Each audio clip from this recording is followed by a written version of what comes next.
Last lecture में हमने amine chapter को बड़े मेहनत से बहुत बेहतरीन तरीके से और सारे पीवाईक्यूज को कवर करते हुए कॉन्सेप्चुअल वे में पढ़ा था। आज का सेशन आपका सबसे मनपसंदीदा chapter diazonium salt one shot आज के सेशन में हम खत्म करेंगे। डाइएजोनियम साल्ट को डिटेल में हर एक बारीकी को हम लोग अनुभव करेंगे, जहां से क्वेश्चन जेईई नीट और बोर्ड एग्जाम में आपके बनते ही बनते हैं।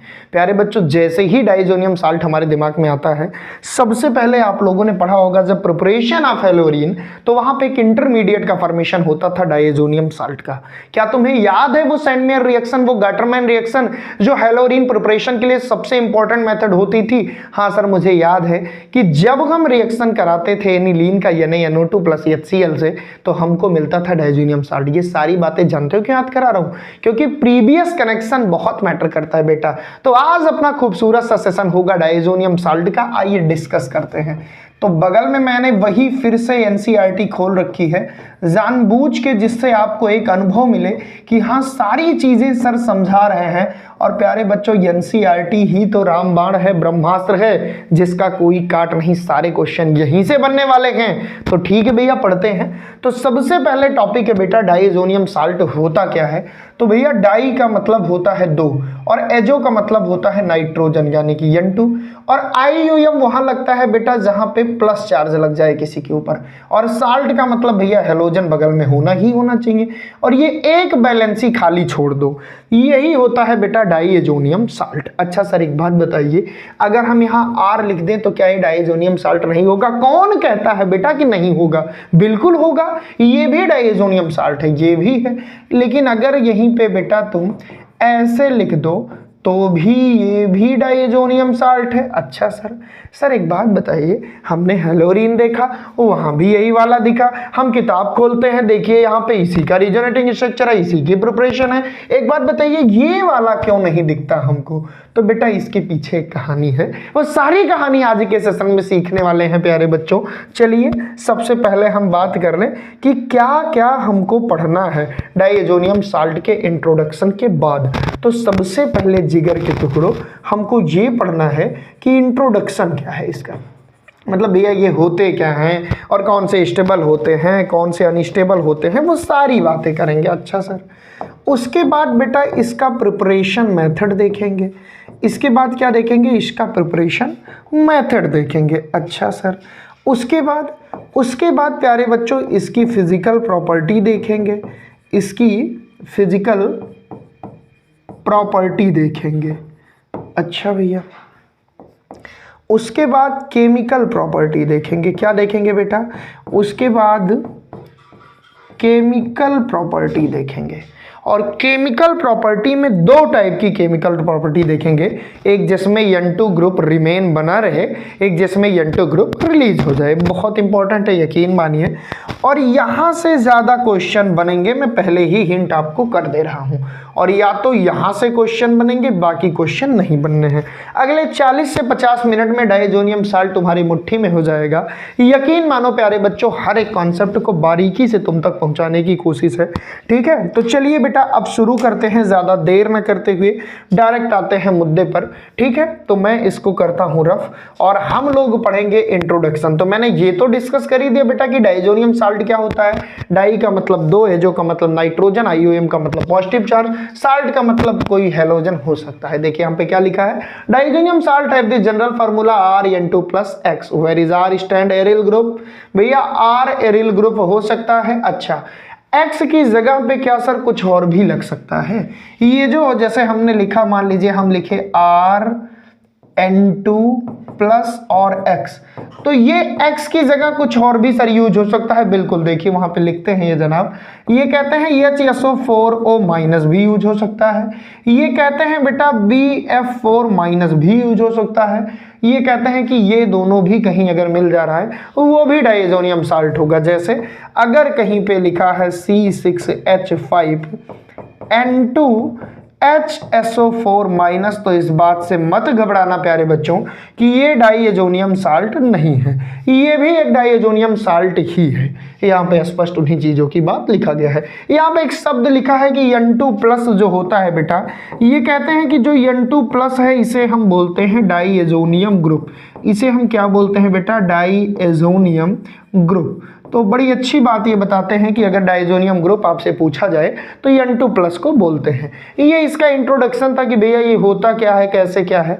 अब हम बात करते हैं कि सर जनरली हमको प्राइमरी डाइएजोनियम साल्ट जिसको कहें, या हम कहें एलिफेटिक एमाइंस के केस में हमारा डाइएजोनियम साल्ट हमको नहीं दिखता, और जब भी हमको दिखता है तो ये एरोमेटिक वाला दिखता है। सर आखिर क्या ऐसी वजह है? तो प्यारे बच्चों, ये जो एलिफेटिक वाला है, ये जो एलिफेटिक वाला है, इसके पीछे एक गंभीर वजह है कि ये बहुत ही ज़्यादा अनस्टेबल होता है बेटा। ये हाईली अनस्टेबल है, और जब ये हाईली अनस्टेबल है बेटा, तो ये जब टिकेगा ही नहीं भाई तो कहाँ से दिखेगा? जो मार्केट में टिकता ही नहीं वो दिखेगा कैसे? अच्छा सर, तो ये हाईली अनस्टेबल है, तो क्या सर ये वाला स्टेबल है क्या, ये जो एरोमेटिक है? नहीं बेटा, ये भी स्टेबल नहीं है बहुत ज़्यादा, लेकिन रूम टेम्परेचर पे ये थोड़ा बहुत स्टेबल होता है। वैसे तो आपको जानकारी के लिए बता दूं, डाइएजोनियम साल्ट एक इंटरमीडिएट है। इंटरमीडिएट मतलब जो रिएक्टेंट के बाद प्रोडक्ट के पहले बनता हो। ये कोई पहले से रखा हुआ सब्सटेंस नहीं है बेटा, ये ड्यूरिंग रिएक्शन थोड़ी देर के लिए फॉर्मेशन होता है। एक इंटरमीडिएट है जिसका नाम है डाइएजोनियम साल्ट। जैसे तुमने देखा होगा सैंडमेयर रिएक्शन और गाटरमैन में, ये बीच में बना था, ना कि पहले से ही रखा गया था। हाँ सर मुझे याद है। तो बेटा कहने का मतलब ये है कि जो एलिफेटिक हमारा डाइएजोनियम साल्ट है, ये हाईली अनस्टेबल होता है। देखिए यहाँ पे स्पष्ट लिखा है कि primary aliphatic amine are highly unstable. बिल्कुल बेटा, लेकिन वहीं पर प्यारे बच्चों जब हम बात करते हैं एरोमेटिक डाइएजोनियम साल्ट की, एरोमेटिक की जब बात करते हैं तो ये स्टेबल होता है थोड़ी देर के लिए। ये थोड़ा बहुत रूम टेम्परेचर पे स्टेबल होता है। आप बोलोगे क्यों? लो टेम्परेचर पे स्टेबल होता है बेटा। क्यों? क्योंकि भैया ये रिजोनेंस शो करता है। आप बोलोगे सर ऐसे कैसे, आप बता दिए। आओ बच्चों तुम्हें दिखाएं रिजोनेंस डाइएजोनियम साल्ट का। देखो भैया ये ऐसे चित्र है ना, रुको जरा सब्र करो। ये ऐसे चित्र है, कैसे भैया? ऐसे एक सुंदर सा चित्र है। अब ये रिजोनेंस कैसे शो करेगा? तुम्हारे मन में तो क्वेश्चन होगा सर ऐसे कैसे कर दिए। देखो बेटा N2Cl को अगर हम लिखना चाहें, मैं इसको मिटा के थोड़ा बढ़िया तरीके से लिखूं, तुम्हारे दिल को तसल्ली मिले। ये देखो ये N2 है, यहाँ लगता है प्लस और यहाँ रहता है Cl-। अब जरा आप सोच के देखो कि अगर हम बेटा N के ट्रिपल बॉन्ड को, इसको अगर हम यहाँ शिफ्ट कर दें तो ये जानते हो कैसे बनेगा? थोड़ा ध्यान से देखिएगा ये कैसे बन जाएगा। ये कुछ ऐसे बन जाएगा प्यारे बच्चों, बहुत ध्यान से देखना। ये कुछ ऐसे बन जाएगा, N डबल बॉन्ड N, और बेटा यहाँ 3 बॉन्ड बचे, अब लोन पेयर भी आ गया, और बगल में Cl-। जरा प्यार से देखना, यहाँ लोन पेयर आ गया भैया। यहाँ लोन पेयर आना, हमको केवल N2 की बात करनी है, Cl ना भी लिखा रहे तो कोई दिक्कत नहीं। अब लोन पेयर आ गया, नाइट्रोजन का खोया हुआ सम्मान वापस आ गया। अब ये लोन पेयर आएगा यहाँ बेटा अगले स्टेप में, और फिर से वही, आप तो पढ़े लिखे हो नाच नाच के। ये देखो बेटा रिजोनेंस होने लगेगा, और प्यारे बच्चों यहाँ पे देखिए कितना खूबसूरत चित्र बनेगा। यहाँ पे आएगा नेगेटिव चार्ज, यहाँ बॉन्ड, यहाँ डबल बॉन्ड, यहाँ N, यहाँ बेटा डबल बॉन्ड, और फिर यहाँ N, यहाँ फिर से आ गया पॉजिटिव चार्ज। कोई दिक्कत नहीं। सर अगले स्टेप में क्या होगा बेटा? 2-2 बार नचाना है। कितनी बार पढ़ाया हूँ?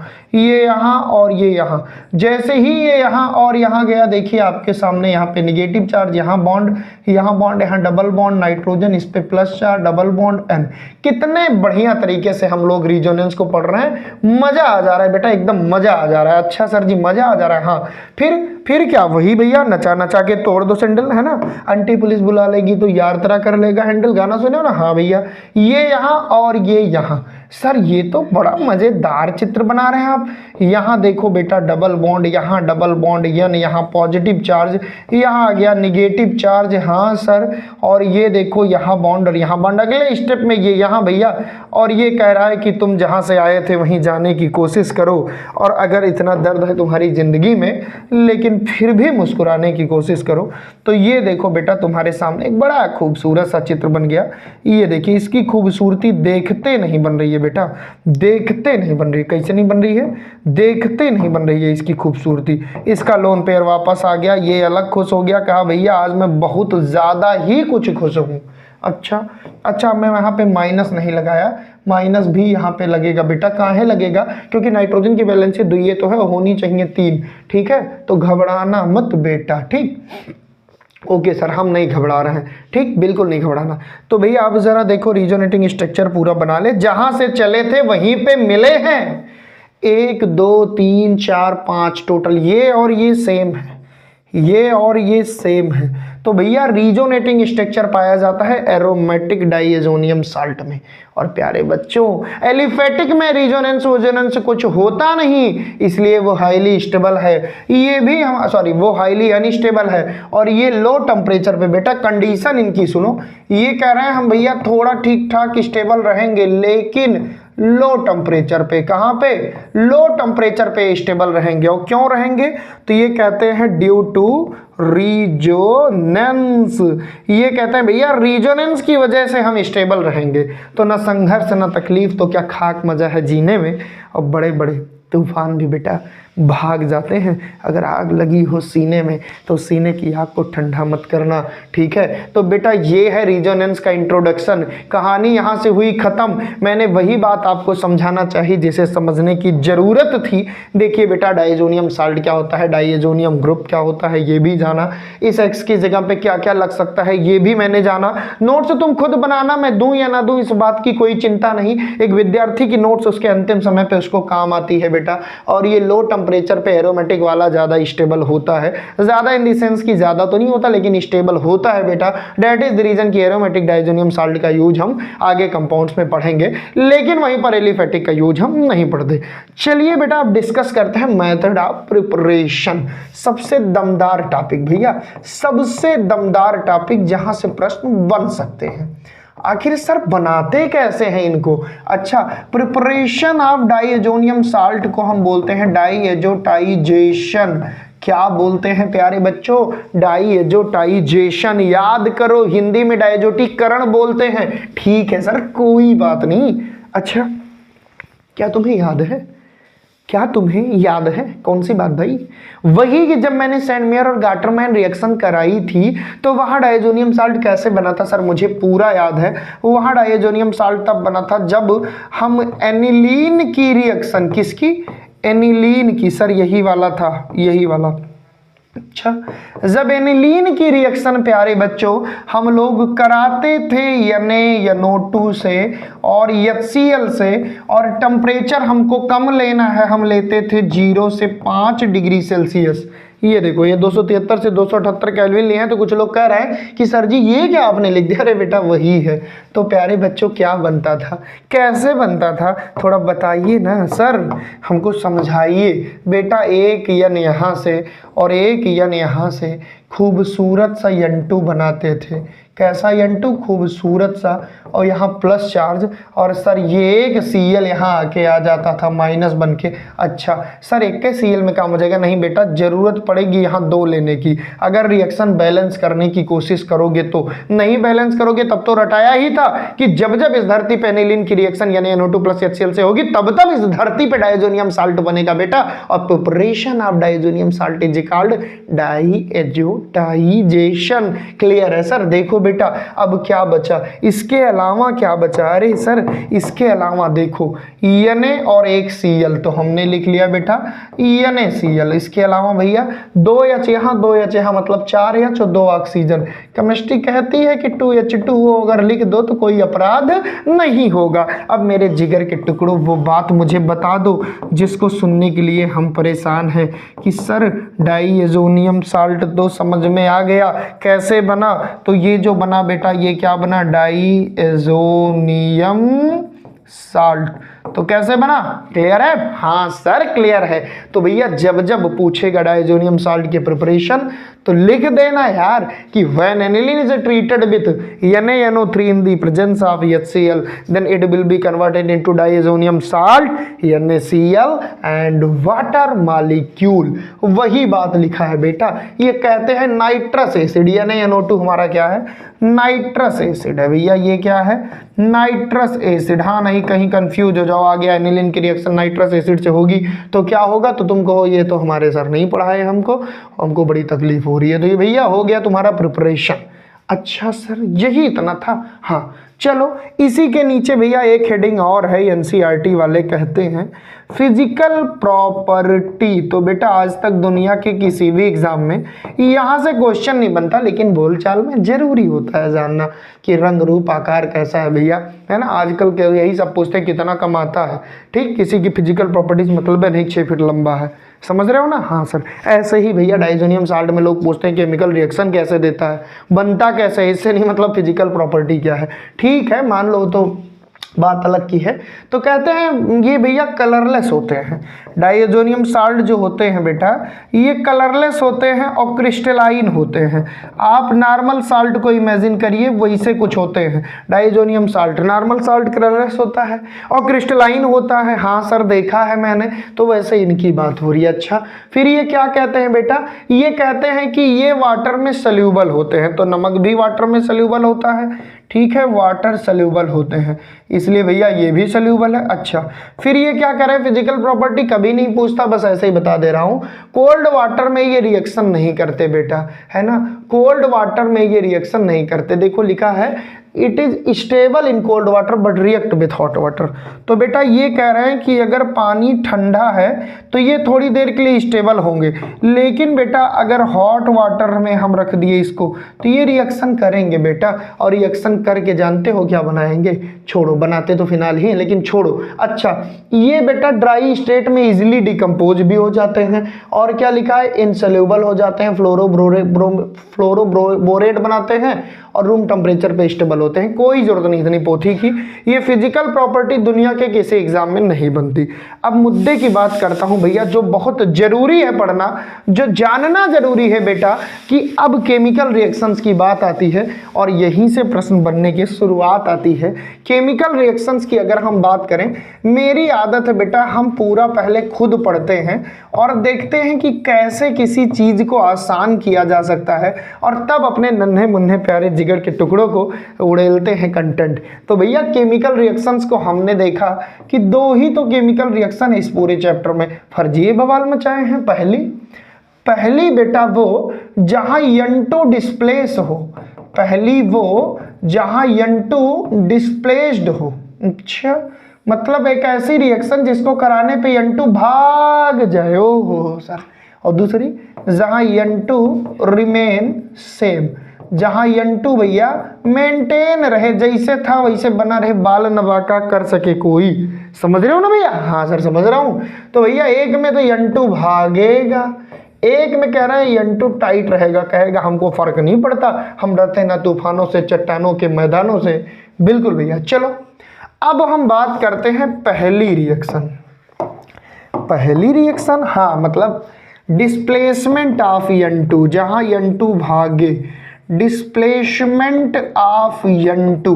अब इसमें अभी तुम कहोगे सर इतना आसान कर देते हैं आप भी ना, बेटा आपको याद है? हाँ सर मुझे याद है, सेंट मेयर गाटरमैन। हाँ तो करा दो मेरे जिगर के टुकड़ों।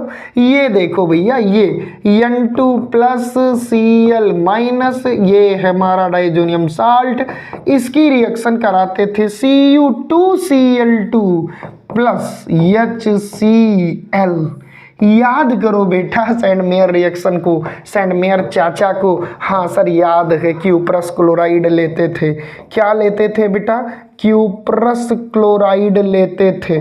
मजा आ गया सर, याद है मुझे। अब देखो बेटा क्या बना, ये देखो जिगर के टुकड़ों, N2 लिविंग ग्रुप है, भाग जाता था। हाँ सर याद है मुझे, ये H और ये Cl भाग जाता था, ये Cl रिंग के ऊपर लग जाता था हेलोरीन। तो बेटा हम क्या पढ़ रहे थे? हम यही तो पढ़ रहे हैं बेटा कि N2 का डिस्प्लेसमेंट हो जाए तो क्या इस सेंट मेयर रिएक्शन में N2 नहीं निकला? निकला सर, N2 निकला। तो क्या ये डिस्प्लेसमेंट टाइप की केमिकल रिएक्शन नहीं होगी? बिल्कुल होगी। तो सबसे पहले हमने कौन सी रिएक्शन देखी इन चीजों को समझने के लिए? सेंट मेयर रिएक्शन, जिसको हम हेलोरीन चैप्टर में पढ़ चुके हैं। इन चाचा से तो मुलाकात तुम्हारी पहले से थी। अच्छा एक बात बताइए सर, अगर यही हम HBr ले लें, रुको जरा सब्र करो, अगर हम Cu2Cl2 और HBr ले लें तो क्या होगा? तो क्या जो यहाँ रहेगा हाइड्रोजन के बगल वही बनेगा। तो इस बार बनेगा बेटा ब्रोमोबेंजीन। क्या बनेगा? ब्रोमोबेंजीन। N2 भागेगा और HCl। अच्छा ये H और ये Cl, अच्छा ये बन जाएगा। अच्छा सर एक बात और बताइए, अगर हम फिर यही ले लें Cu2Cl2 और इस बार HCN ले लें तो? अरे मूर्ख बच्चों, तो दिक्कत क्या है भैया, तो यहाँ CN लगा दो, फिर यहाँ N2 फिर भागा, फिर यहाँ HCl। वाह सर वाह, मजा ला दिए। तो बेटा ये सब एक रिएक्शन थी, सैंडमेयर रिएक्शन। कहने का मतलब तरीका सिखाने के चाहत रखता हूँ बेटा, कि कहने का मतलब यही था कि इन सारी की सारी केमिकल रिएक्शन में N2 ग्रुप निकल के भागा और इनकी रिएक्शन क्यूप्रस क्लोराइड से हाइड्रोक्लोरिक एसिड की उपस्थिति में हमने कराई या HX की एसिड की उपस्थिति में कराई। अब एक बच्चा हमसे एक दिन पूछ रहा था कि सर अगर यही हम HCN, HCl, HBr की जगह HF रख दें तो क्या फ्लोरोबेंजीन बनेगा? कभी नहीं बनेगा भैया। फ्लोरीन और हाइड्रोजन के बीच रिश्ता तोड़ ही नहीं सकते, छोटे छोटे हैं, छोटा परिवार सुखी परिवार, ब्रेकअप नहीं हो पाता। अच्छा, और सर इसी मेथड से अगर हम आइडो एल्कीन बनाएं तो क्या HI ले लें? नहीं, ये भी नहीं देगा। अच्छा सर, अब तुम्हारे मन में तो चुटकी आई गई होगी कि आखिर सर कौन सा तरीका है जो आइडोबेंजीन बनाएगा?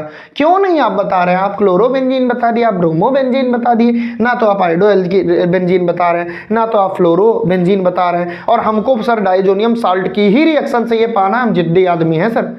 तो भैया घबराना मत, ये सैंडमेयर तो तुमने पढ़ लिया। अब हम देखते हैं कि अगर सैंडमेयर से हम फ्लोरोएरीन नहीं पा सकते, हम आइडोएरीन नहीं पा सकते, तो फिर कैसे पा सकते हैं? तो बी रिएक्शन देखते हैं बेटा।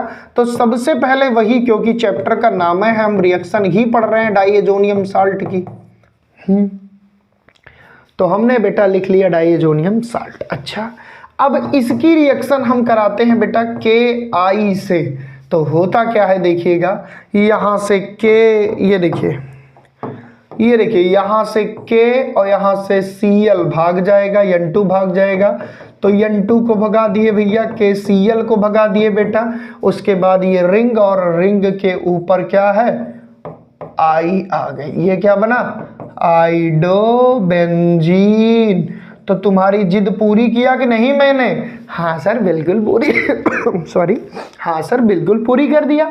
आपने कहा था कि हम डाइजोनियम साल्ट से आइडोएरीन बनाने का सपना पूरा करेंगे, और आपने सर कर दिया। इसमें कोई बात ही नहीं, आप तो मज़ेदार तरीके से पढ़ाते हैं।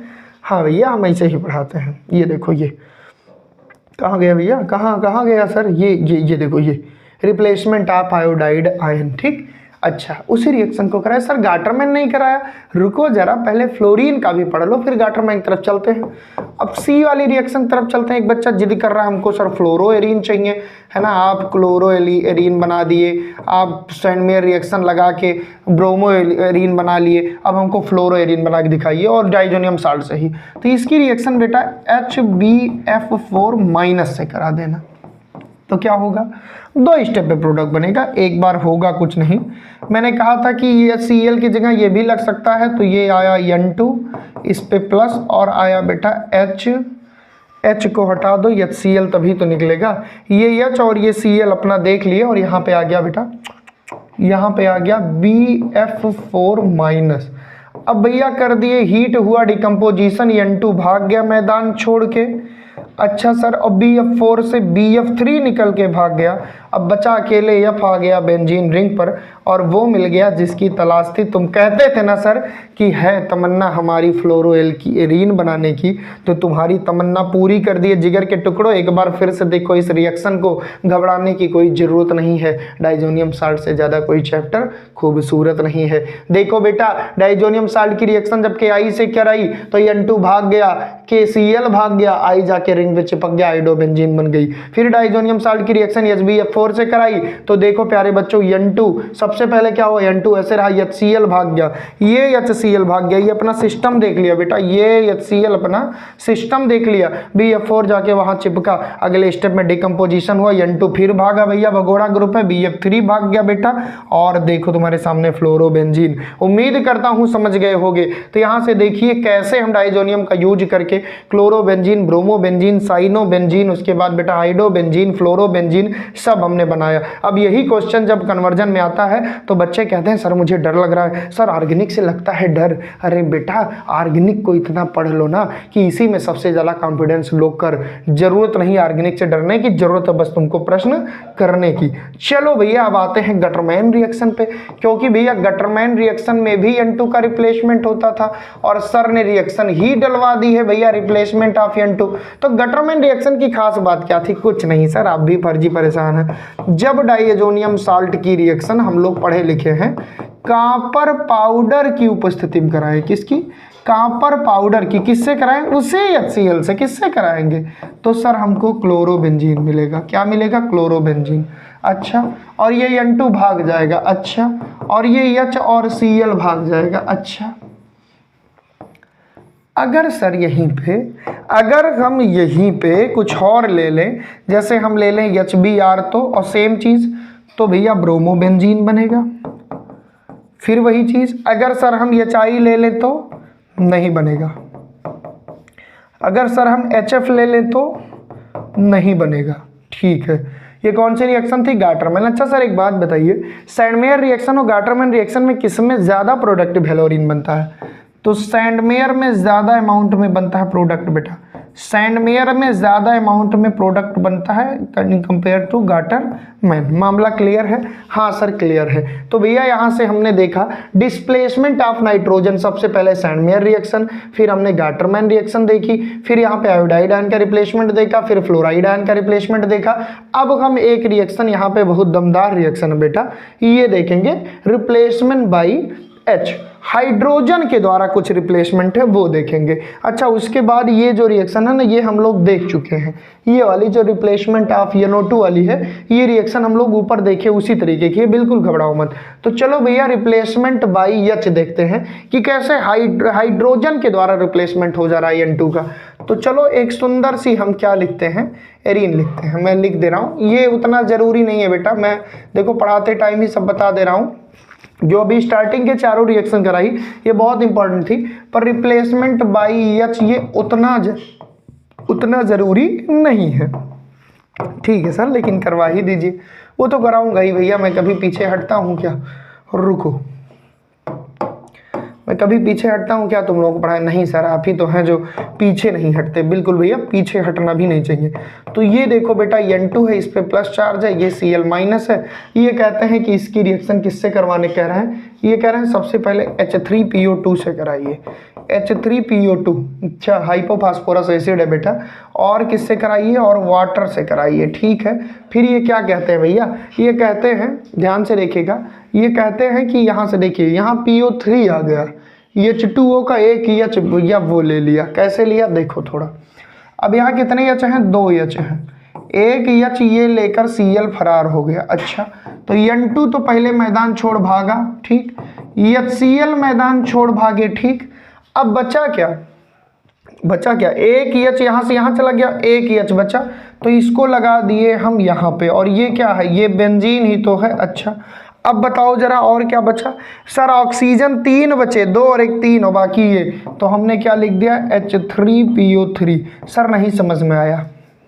नहीं समझ में आया? बेइज्जती कराओगे मेरी? चलो फिर से समझाता हूँ, आएगा कैसे नहीं।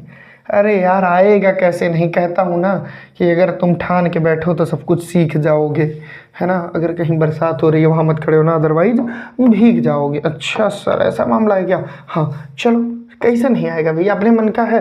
ये देखो सबसे पहले हमने लिया डाइएजोनियम साल्ट। क्या लिया? Diazonium salt. इसकी रिएक्शन बेटा हमने किससे कराई? H3PO2 hypophosphorous acid.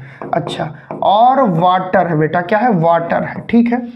अब भैया जब इसकी रिएक्शन कराए ना, तो सबसे पहले तुम देखना कि वाटर में कितने हाइड्रोजन है? 2 हाइड्रोजन है और 1 ऑक्सीजन है। तो 1 हाइड्रोजन और 1 Cl अपना सिस्टम देख लिए, तो ये बना लिए HCl, ठीक है। मैं सब एकदम बढ़िया से, N2 लिविंग ग्रुप है ये, क्योंकि डिस्प्लेसमेंट पढ़ रहे हो तो N2 भागेगा, ठीक है। अब बेटा ये वाला H जाके बेंजीन रिंग से जुड़ जाता है, ये ऐसे देखिए, तो ये क्या है? ये बेंजीन ही तो है, हाँ। और ये O, और यहाँ H3PO2 था, ये बन गया H3PO3। Clear, phosphoric acid. तो बेटा मेन प्रोडक्ट यही था। एग्जाम में कन्वर्जन कभी कभी बन सकता है कि डाइजोनियम साल्ट से बेंजीन कैसे बनेगी, तो रिप्लेसमेंट बाई एच, एच का यूज करके हम रिप्लेसमेंट करवा दिए यहाँ पे। उसी तरह नीचे एक रिएक्शन एल्कोहल की दी हुई है, सेम उसी तरह बेटा एक रिएक्शन एल्कोहल की दी हुई है, आइए उसको भी देख लेते हैं, लेकिन ये सब उतना इंपॉर्टेंट नहीं है। ठीक, एल्कोहल वाली रिएक्शन कैसे दी है वो भी करवा दे रहा हूँ। यहाँ पे बेटा N2 यहाँ पॉजिटिव में, यहाँ Cl निगेटिव में, ठीक है। हाँ, इसकी रिएक्शन देखिए बेटा किससे कराए हैं, इसकी रिएक्शन कराए हैं एल्कोहल से, CH3CH2OH। अच्छा, अब जरा ध्यान से देखिए होगा कैसे, ध्यान से देखिए होगा कैसे नहीं। ये देखिए, ये एक हाइड्रोजन और ये एक Cl अपना देख लेते हैं, ये बना लेते हैं HCl। बेटा N2 लिविंग ग्रुप है, निकलेगा ही निकलेगा क्योंकि डिस्प्लेसमेंट पड़ी रहे, वो निकल गया। अब देखना यहाँ से एक H आ गया यहाँ, तो ये भी बना लिया बेंजीन रिंग, ठीक है। और यहाँ बचा क्या, CH3CHO, क्या बचा, CH3CHO, ये तो एसिटल्डिहाइड बचा। तो ये भी बेटा बहुत सिंपल तरीका है कन्वर्जन का डाइजोनियम साल्ट से बेंजीन में। ये वाली रिएक्शंस थी जो आपके सामने लिखी हुई है, एक भी रिएक्शन को घबराना नहीं है। तो एल्कोहल का जब ऑक्सीडेशन होता है बेटा तो एल्डिहाइड बनता है, तो यहाँ क्या हुआ, इसका हुआ ऑक्सीडेशन कहीं ना कहीं, तभी तो H2 का रिमूवल हो गया।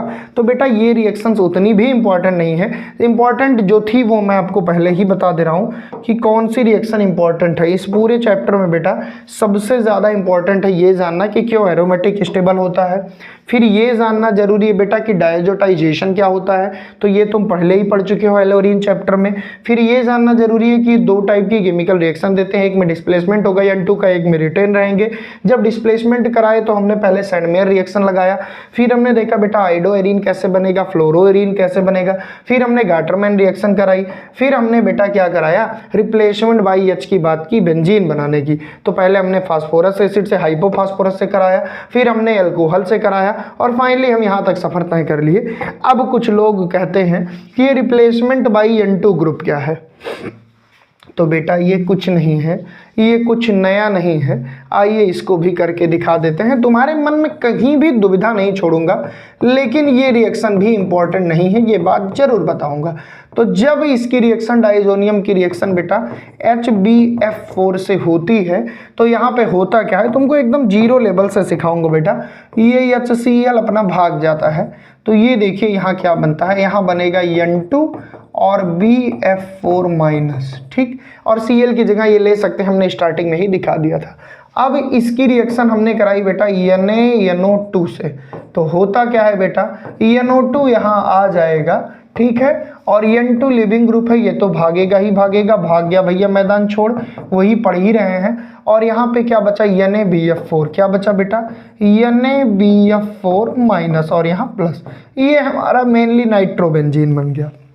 यही बताना चाह रहे थे कि क्या कैसे होता है। ये केमिकल रिएक्शन जब भी आएगी कन्वर्जन में ही आएगी, उसके अलावा और कहीं नहीं आएगी। अगर नहीं समझ में आ रहा है तो बहुत रिस्क लेने की ज़रूरत नहीं है, जो इंपॉर्टेंट है वो मैं खुद डिस्कस करूँगा।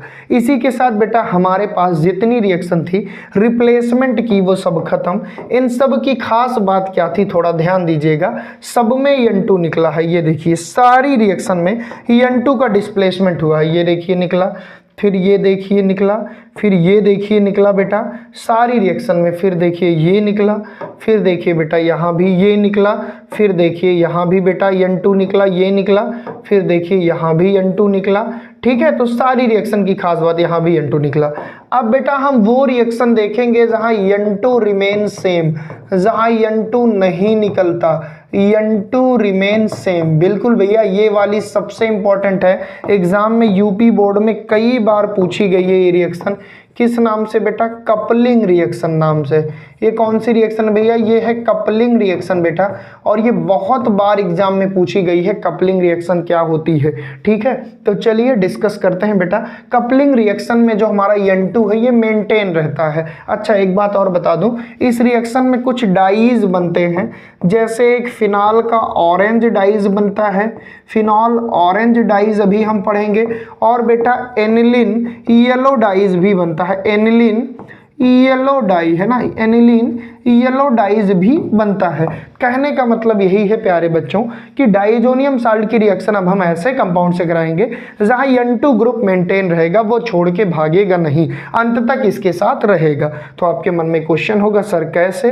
तो देखो भैया स्टेप बाय स्टेप। तो आपको थोड़ा सा ये भी जानकारी देना चाहूंगा कि डाइज कलर देने के लिए यूज होता है बेटा केमिस्ट्री में डाइज का फॉर्मेशन। तो भैया यहाँ पे ना दमदार चीज है कपलिंग रिएक्शन, मतलब जुड़ जाए, युग्म कर जाए, पेयर हो जाए बेटा। तो देखो जब डाइएजोनियम साल्ट की रिएक्शन फिनाल से कराते हैं, ये हमारा बेटा क्या है, ये हमारा क्या है, डाइएजोनियम साल्ट है। अच्छा, चाहे ऐसे लिखो चाहे डायरेक्ट N2 लिखो, ठीक, ये हमारा क्या है, डाइजेनियम साल्ट है। इसकी रिएक्शन अगर हम कराएं किससे, फिनाल से, किससे कराएं भैया, फिनाल से। ये हमारा फिनाल है, थोड़ा लेटा के लिखे हैं। अच्छा, उसके बाद ये किसी बेस की उपस्थिति में रिएक्शन करे, ठीक है। अब जरा प्यार से देखने की जरूरत है ये रिएक्शन कितनी ज्यादा खूबसूरत है। यहाँ से HCl निकल जाएगा और ये N2 रिमेन रहेगा, यहाँ से जाके जुड़ जाएगा, ये ऐसे जुड़ जाएगा। तो भैया देखिए हमारे सामने क्या सीन बना, घबराने की बिल्कुल बेटा जरूरत नहीं है। हमारे सामने सीन ये बना, देखिए बहुत अच्छी रिएक्शन हमारे सामने बनी और ये हमारे पास प्रोडक्ट बना बेटा। ये जानते हो क्या बना, ये बना फिनाल डाइज। ये देखो ये पैराहाइड्रोक्सोबेंजीन, ये क्या बना, पैराहाइड्रोक्सोबेंजीन। अच्छा, ये जो H है ये इससे जुड़ गया तो ये क्या बनाया भैया, ये बनाया H2O और बेटा ये Cl- फ्री फंड में ऐसे रहेगा। तो ये हमारा कौन सा डाइज है, ऑरेंज डाइज। ये कौन सा डाइज है बेटा, ऑरेंज डाइज। कई बार एग्जाम में पूछा गया है ऑरेंज डाइज पे साल्ट नोट। तो बेटा जब डाइजोनियम साल्ट की रिएक्शन कराते हैं फिनाल से तो N2 ग्रुप रिटेन रहेगा, नहीं निकलेगा और यहाँ से ये रिएक्शन हमारी फाइंड आउट होगी। आप ये सब ना भी लिखो तो भी नंबर आपको मिल जाएगा। उम्मीद करता हूँ समझे हो। अगर नहीं समझ में आया तो एक बार फिर से बता दे रहा हूँ और अगले 5 मिनट के अंदर ये चैप्टर पूरी तरह से खत्म हो जाएगा बेटा।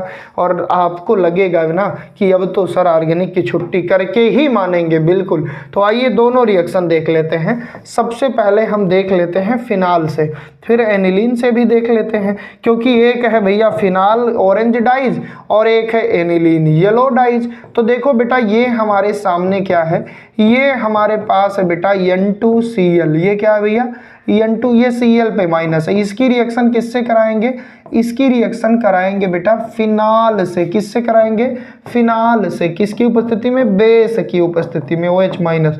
ये OH- करता क्या है, थोड़ा सा तुमको बताऊं, ये इस H को खींच लेगा। अच्छा, तो ये सीधा सीधा बना लेगा H2O, ठीक है, और यहाँ Cl निकल जाएगा, Cl-। अब ये डायरेक्ट इनसे जुड़ जाएगा तो क्या सीन बनेगा, यहाँ पे कुछ निकलेगा नहीं, N2 ग्रुप निकलेगा नहीं बेटा, इसीलिए इसे हम बोलते हैं रिटेंशन ऑफ N2। और कपलिंग क्यों, क्योंकि ये पूरा और ये पूरा कपल्ड बन गए। तो ये हमारा क्या बना बेटा, ये हमारा देखिए क्या बना, पैराहाइड्रोक्सी एजोबेंजीन। इसका नाम क्या है, पैराहाइड्रोक्सी, क्योंकि पैरा पोजीशन पे हाइड्रोक्सी है और एजो ग्रुप है और उसके साथ साथ क्या है, बेंजीन है बेटा। इसे हम बोलते हैं phenol orange dyes. Phenol orange, एक मिनट, फिनॉल ऑरेंज डाइज इसे हम बोलते हैं। यहां तक कोई दिक्कत नहीं होगी। अच्छा, ठीक, क्लियर। तो ये बेटा कपलिंग रिएक्शन का एक बहुत अच्छा सा एग्जांपल था। अच्छा सर दूसरी रिएक्शन क्या है, आइए वो भी डिस्कस कर ले।